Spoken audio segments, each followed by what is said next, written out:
hay un título, La región más transparente. ¿De dónde viene ese título? Viene de Sófocles, que lo emplea por primera vez Sófocles, hablando de la Ática antigua, dice la región más transparente.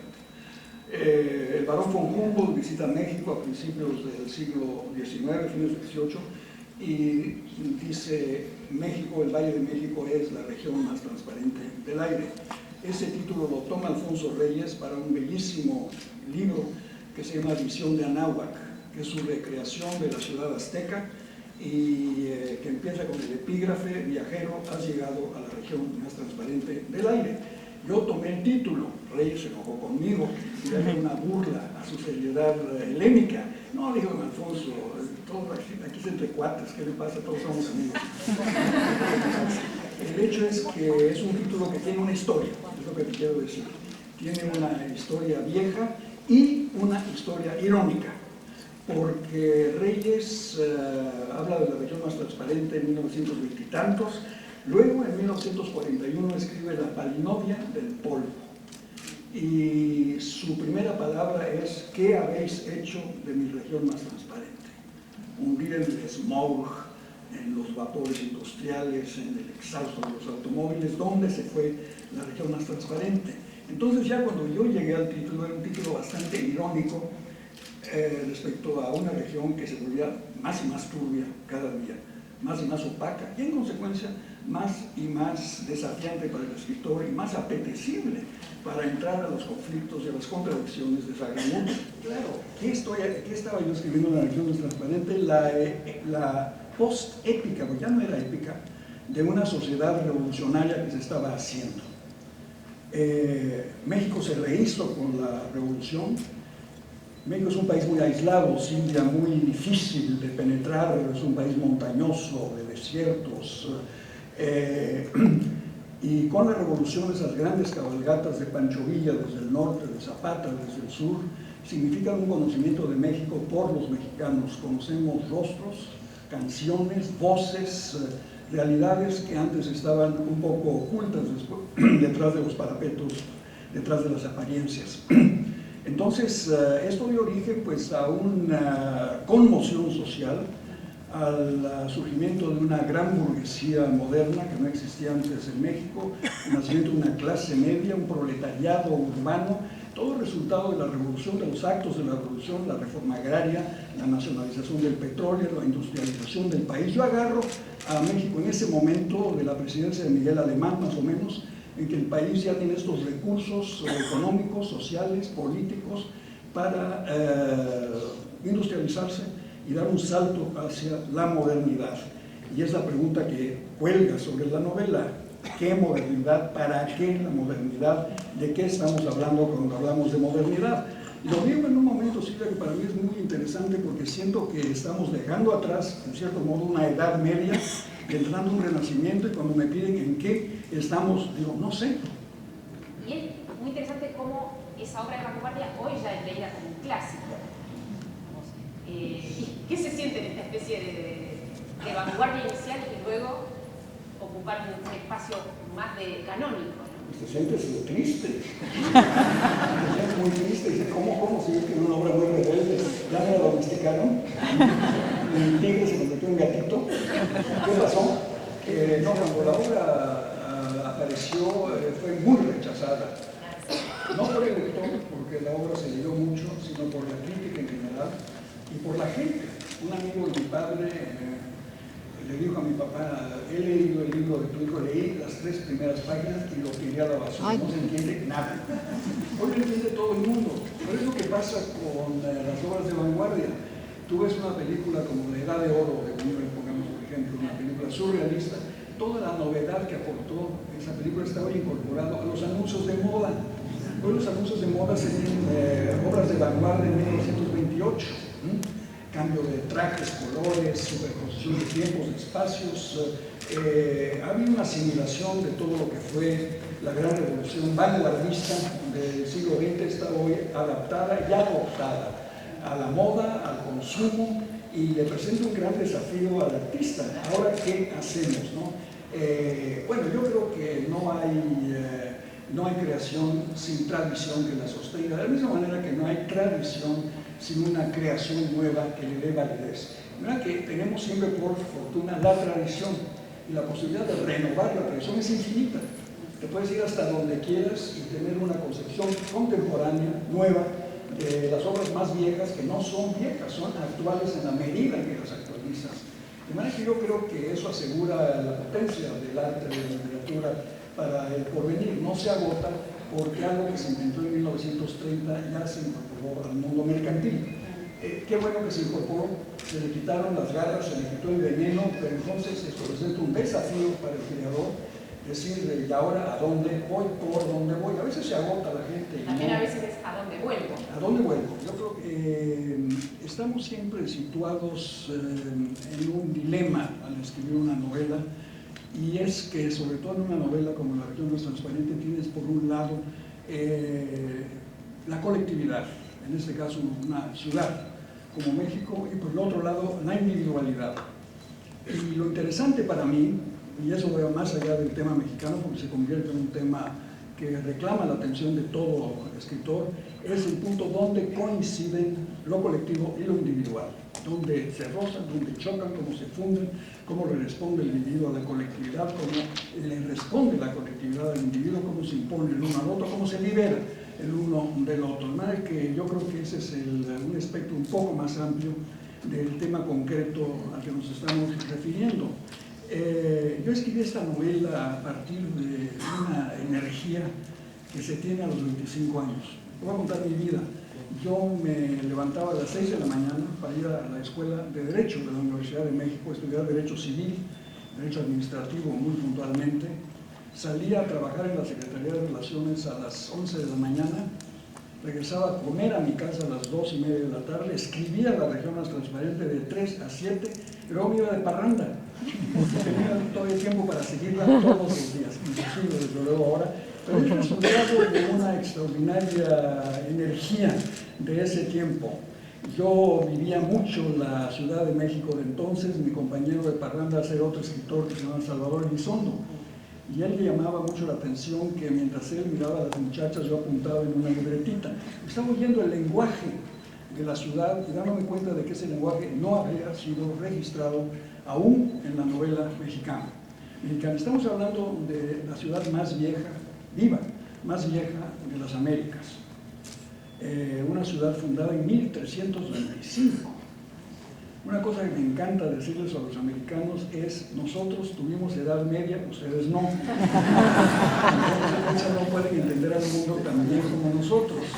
Yo daba una clase en Harvard y decía, vamos al derecho romano. ¿Por qué?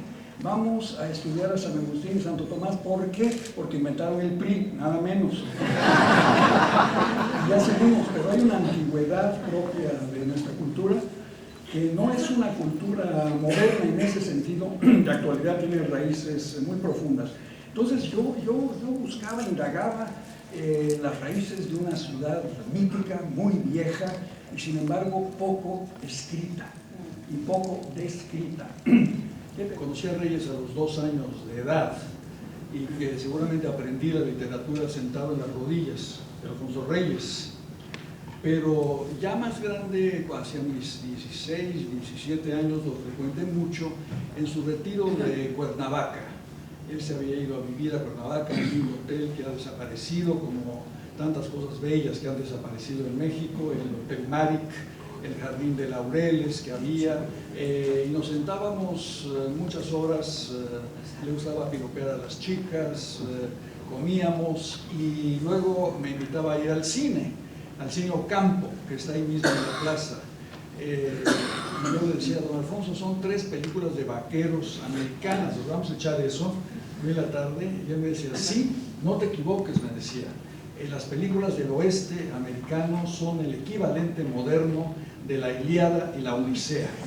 Es Homero, vamos a ver a Homero personificado por John Wayne. Yo me resignaba y él se divertía enormemente. Otro gran gusto, y lo acaba de mencionar Gonzalo, era el de Reyes por la literatura policial.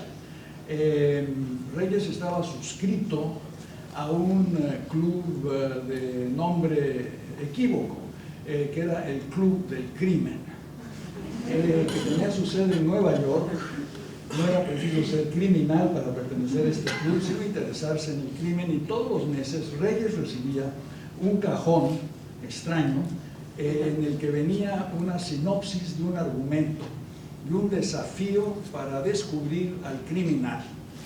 Y lo que incluía esa caja era una lupa, un pelo, un cigarrillo a medio consumir, un anteojo roto, y con estos elementos, con estas claves, con estas pistas, había que descubrir al criminal. Y en más de una ocasión, don Alfonso recibió el premio de $100 por haber descubierto a tiempo quién era el criminal. Ojalá esos talentos se aplicasen a veces a la política latinoamericana. Yo tuve un enorme afecto por este hombre extraordinario, de una calidez maravillosa, y ahora hablaré de él en Brasil y en Argentina. Hay un desarrollo de la literatura latinoamericana, hispanoamericana, iberoamericana, como la quieras llamar, en que, bueno, durante la colonia se prohibió escribir novelas y se empezaron a escribir en el siglo XIX, aunque tuvieron la voz preponderante los poetas y los ensayistas. Por ejemplo, en Argentina estaba aquí Sarmiento, ni más ni menos, los historiadores chilenos, qué sé yo. Y cuando nosotros empezamos a escribir, buscamos los antecedentes en el grupo de novelistas que ya estaba escribiendo, que eran Carpentier, Asturias, Bonetti, Borges, Lezama. Pero a la vez ellos y nosotros buscamos un lenguaje en la poesía, porque en la poesía sí había un lenguaje latinoamericano, potente, creativo, misterioso. Teníamos a Neruda, teníamos a Gabriela Mistral, teníamos a Huidobro, para mencionar 3 chilenos, pero porque Chile ha sido el país de los grandes poetas, pero teníamos esa posibilidad de remontarnos a través de ellos a Rubén Darío, y a través de Rubén Darío de llegar a la edad de oro española. Cuando Reyes escribe Cuestiones Gongorinas, Alfonso Reyes tenía 21 años, y descubre a un poeta que todo el mundo despreciaba, poeta complicado, inútil. ¿Para qué Góngora? Bueno, Góngora es el gran poeta que sabemos, precisamente porque es un poeta no impenetrable, sino desafiante, que es muy distinto. Nos está desafiando con un lenguaje barroco espléndido, y nos dimos cuenta de que teníamos un lenguaje en la tradición para escribir la creación. Y esto fue, yo creo, una cosa muy importante para la generación del llamado boom, para los que nos precedieron, de saber que no había un desierto detrás de nosotros, sino que había un magma poético extraordinario del cual podíamos alimentarnos. Ver que el barroco es una gran preocupación con las formas y el lenguaje de las formas, o las formas del lenguaje, como lo quieres decir. Y esa preocupación puede no existir o existir, puede existir. Yo creo que existe en el escritor más sencillo. Hemingway es uno de los escritores más sencillos que hay, pero esa transparencia la ganó a pulso. Faulkner es uno de los escritores más complicados y barrocos que hay, pero también se lo ganó a pulso, porque era su voluntad estética del uno y del otro, la claridad o la complicación para desafiar al lector. Era que estás entre esos extremos y quizá llegas a un compromiso. Quizá con el tiempo llegas a un compromiso entre la sencillez y la complicación a fin de ganar la significación. Porque realmente lo que quieres es significar. Y las armas de la significación son muy variadas, como tú sabes. Crátilo, ¿verdad? Bueno, el crátilo es el gran diálogo fundador del tema de la literatura, uno de los temas de la literatura, que es la nominación.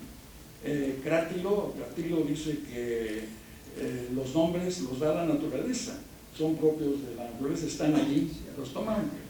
Hermógenes dice, no, son resultado de la convención. Y finalmente Sócrates, que es casi siempre quien gana la batalla de los diálogos, dice, no, la nominación, es decir, el lenguaje, es producto de la relación entre las cosas.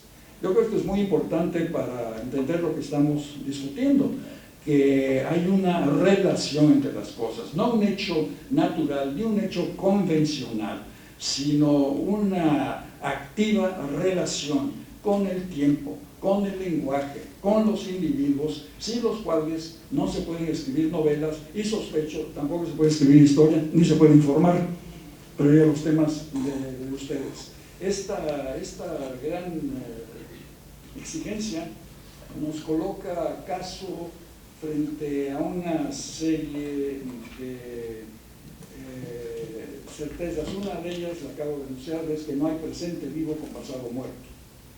Esto nos incumbe a los novelistas, a los periodistas, a los historiadores, saber que con un pasado muerto no hay un presente vivo. Es decir, que la tesis de Fukuyama de hacer desaparecer de cierta manera el futuro porque el pasado ya se cumplió en el presente no es simplemente cierta.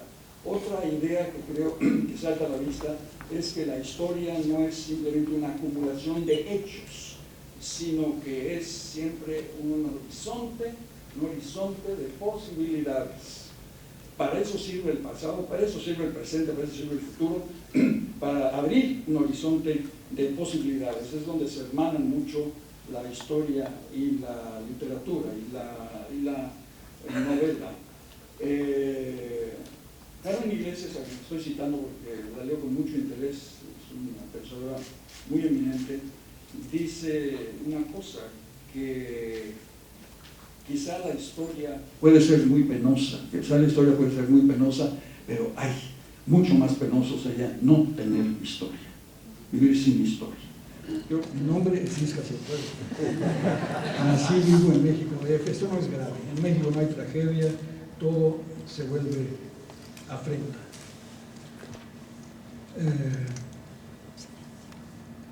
Al ser muerto, quemaste tus naves para que otros fabricaran la epopeya con tu carroña. Al morir vivo, desterraste una palabra, la que nos hubiera ligado las lenguas en las semejanzas. Te detuviste en el último sol. Después, la victoria azorada inundó tu cuerpo hueco, inmóvil, de materia, de títulos, de decorados. Escucho ecos de atabales sobre el ruido de motores y sinfonolas entre el sedimento de los reptiles alajados. Las serpientes, los animales con historia, dormitan en tus urnas. En tus ojos brilla la jauría de soles del trópico alto. En tu cuerpo un cerco de púas. No te rajes, manito. Saca tus pencas, afila tus cuchillos, niégate, no hables, te compadezcas, no mires. Deja que toda tu nostalgia emigre, todos tus cabos sueltos. Comienza todos los días en el parto.